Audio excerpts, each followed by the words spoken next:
کنفرانس ژنوا یک مکانیزم هماهنگی مشترک بین دولت افغانستان و ملت افغانستان و جامعه بین المللی است. تعهداتی که افغانستان در این سالا کرده و خصوصا در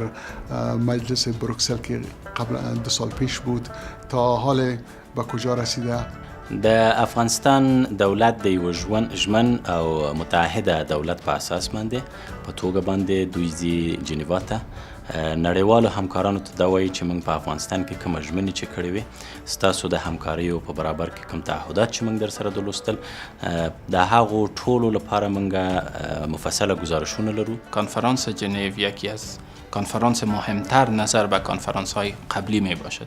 چون که کنفرانس نیست که ما دولت افغانستان از جامعه جهانی خواستار کدام کمک باشیم. ما فقط از تعهداتی که در مدت چند سال گذشته در بخش‌های مختلف حکومتداری خوب، رشد سکتور خصوصی، پیشرفتن افغانستان به سوی خودکفایی، تعهداتی که صورت گرفته ما می‌خوایم گزارش بدیم. د افغانستان دولت او نړیواله ټولنه هر 2 کاله بعد سره یو ځای کیږي چې د افغانستان د انکشاف، صلح او امنیت په باره کې خبرې او اترې سره وکړي. کنفرانس ژنوا فرصت خوبی است برای بررسی تطبیق تمام این تعهدات و همچنانی که جامعه جهانی یک بار دیگر برای انکشاف افغانستان حمایت خود را نشان بدهند و همچنان حکومت افغانستان بتانه به شکل حقیقی